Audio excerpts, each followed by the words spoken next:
Congresista, ¿cómo está? Gracias por la deferencia, bienvenido a Brújula Informativa. Hoy, muy temprano, se tenía la información de que no se le otorgaba el voto de confianza al gabinete cateriano. Se supo con el correr de los minutos de que aparentemente se habría intentado negociar la salida del ministro de Educación, Benavides, a cambio de otorgarles la confianza. Es lo que se ha dejado entrever desde el lado del Ejecutivo. Y el presidente de la República hoy en su mensaje a la Nación, muy corto, muy escueto, ha señalado de que el tema de la reforma universitaria no se negocia. ¿Cómo toma las declaraciones y por qué finalmente se decidió por no otorgarle la confianza al gabinete cateriano? Bueno, primero que quiero saludar a la región San Martín y decirte de que en los términos que usamos nosotros como congresistas elegidos el día 26 de enero de este año, no está dentro de nuestro léxico la palabra negociación. Estos 130 congresistas han sido elegidos para derrotar de alguna manera la corrupción. Y entonces, en ese orden de cosas, esta palabra negociación no existe, mucho menos si es que el presidente del Congreso haya conversado con el premier cateriano.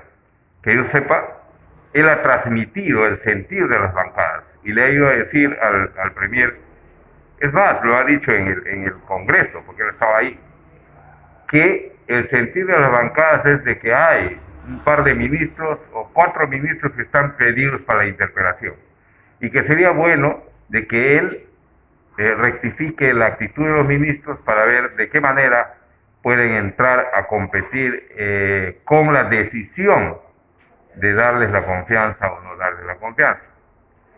No han tocado intacto, se ha presentado el gabinete.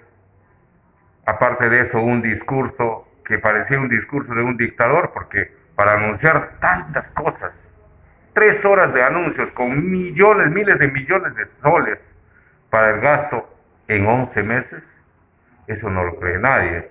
En realidad, este ha sido un gobierno que ha venido de mentira en mentira. Usted sabe, las laptops a nuestros pobres niños, haber mentido de esa manera es una cosa irrisoria, pues un gobierno serio no hace eso. Don Rolando, entonces quiere decir de que sí se dejaba de lado en todo caso al ministro de Educación y a otros ministros, de repente a María Antonieta Alba, la ministra de Economía, al ministro de Trabajo y a otro ministro adicional.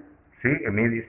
El MIDIS, ok. Sí. Entonces, si como se diría en buen criollo, si se les bajaba el dedo por el lado del Ejecutivo, entonces se le otorgaba la confianza al gabinete. Mire, ha habido 3 opciones. Yo te voy a explicar ahora por qué la opción que he tomado yo.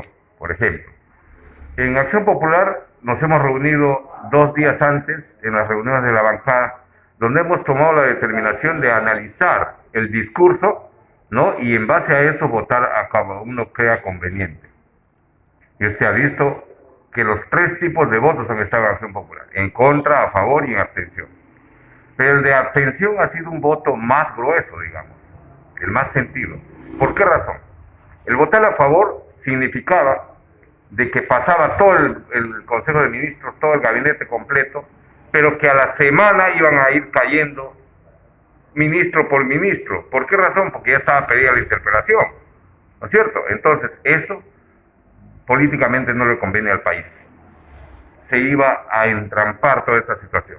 Entonces, el voto a favor no era un voto recomendable para el momento político que vive nuestra patria. Tenemos crisis de salud, tenemos crisis económica y una crisis política sería nefasto, que lamentablemente se dio al final. Luego analizamos el voto en contra. El voto en contra significaba lo que estamos pasando en estos momentos, una incertidumbre tremenda. Y en ese caso se iba todo el gabinete y ellos habrían podido de alguna manera demorar, digamos, las actitudes para poder hacer un nuevo gabinete. Ahora, el presidente ha anunciado, le he escuchado rápidamente, de que él se va a tomar el tiempo que dice la ley para poder renovar su gabinete. 72 horas. Exactamente. Entonces esperamos de que lo haga aunque sea esta noche, para poder agilizar el trabajo que tiene que hacer el Ejecutivo y el Legislativo, para no perder tiempo. Usted se abstuvo. Exactamente. Ahora te explico el voto de abstención. El voto de abstención te daba la posibilidad de darle también una tabla de salvación al gabinete cateriano, ¿no? ¿Por qué razón? Porque él tenía 48 horas para poder sacar o mover o hacer lo que a él le venga, digamos, a la cabeza, lo mejor para el país, para que ese gabinete pase. Entonces el día jueves que tenemos pleno, le hubiéramos dado el pase también.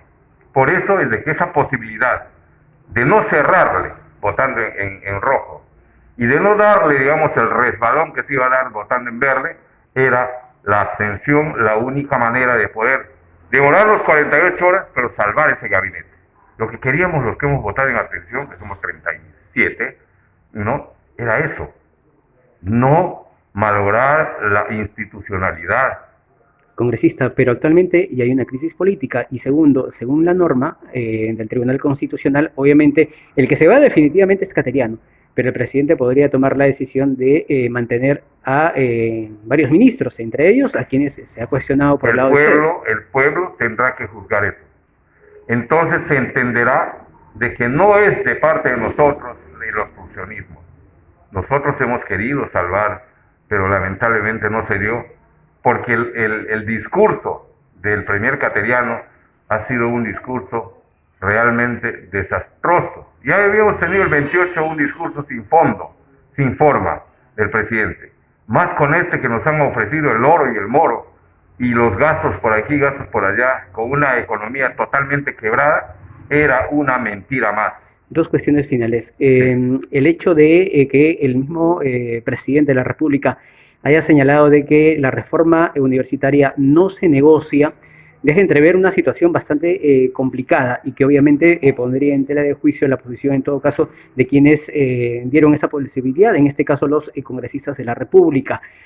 ¿Cómo toma estas declaraciones o esta posición del presidente? Desastrosa, porque no utilizamos esos términos nosotros.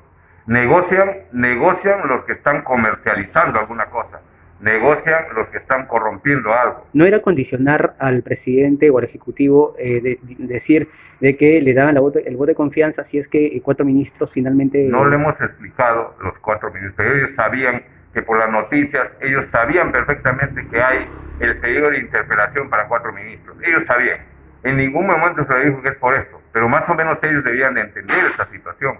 Ahora, nosotros en ningún momento nos hemos negado a mantener la gobernabilidad, siempre hemos estado dándole espacios al Ejecutivo para que pueda hacer sus leyes. No tiene nada que ver el hecho de que sean 2 bancadas, la de Alianza para el Progreso y Acción Popular, quienes finalmente hayan estado detrás de esto, teniendo en cuenta el tema de las universidades y de quienes están a cargo finalmente. No. Mira, yo te hago otra comparación. Fuerza Popular ha votado desde el primer día en contra de Vizcarra, en contra del Ejecutivo. Y qué sorpresa la de ayer, de esta mañana. Ellos son 14 porque uno está votaron 12 a favor. 12 a favor y 2 en abstención. ¿Se imagina entonces esa votación no es analizada por la prensa, no es analizada por la ciudadanía? Sí, en algún momento nuestros ciudadanos comunes y corrientes, cuando hagan el análisis de esta situación, se van a dar cuenta del porqué de ese voto importante que a veces dicen no. El voto, digamos, en ámbar es un voto porque no saben qué hacer, ¿no? O porque están queriendo encubrir en algo. No, a veces ese voto es importante, como que te estoy explicando, para darle un respiro a ese gabinete que podría haber sido. Y yo aspiraba de verdad que gane el voto en ámbar para que se dé esa situación. Finalmente, ¿cuál va a ser la actitud de los congresistas si es que finalmente en una estrategia de repente el presidente pueda hacer de que el ministro de Educación se quede en la cartera? Lamentable para él. ¿Qué harían ustedes? Lamentable. Tendríamos que recurrir digamos, al pueblo, que ellos se den cuenta, que ellos le pidan al Ejecutivo, en este caso al presidente de la República, que no haga más de lo mismo, porque ese señor se ha burlado de la clase educativa del país. ¿Cómo es posible ofrecer 1 millón de tablets y no comprarlo? Al final, dejar sin efecto la licitación. ¿Por qué razón? Esos niños, esos jóvenes, han sido ofrecidos de esa manera y se emocionan, pues todo niño se emociona cuando le llevas un regalo, pero cuando le dices te voy a traer tu regalo mañana y te apareces sin nada en la mano y encima borracho, imagínate, es una burla para nuestra gente, para nuestros niños. Eso es lamentable. Ese tipo de actitudes no debe tener un funcionario de ese nivel. Imagínate que haga eso el presidente, significa que no le interesa el Perú, que no le interesa la ciudadanía, porque estaría provocando a la gente que ha votado en contra y va a seguir votando en contra. Yo seguiré con mi análisis de mantener la Constitución, de mantener la democracia, de mantener la institucionalidad del país. Seguiré analizando de esa manera. Pero aceptar una votación de este tipo, una incursión, una formación de un gabinete de esa manera, sería totalmente descabellado. Muy bien, congresista, muchas gracias por la deferencia con Brújula Informativa. Muy amable. Muy bien, muchas gracias a ti. Gracias.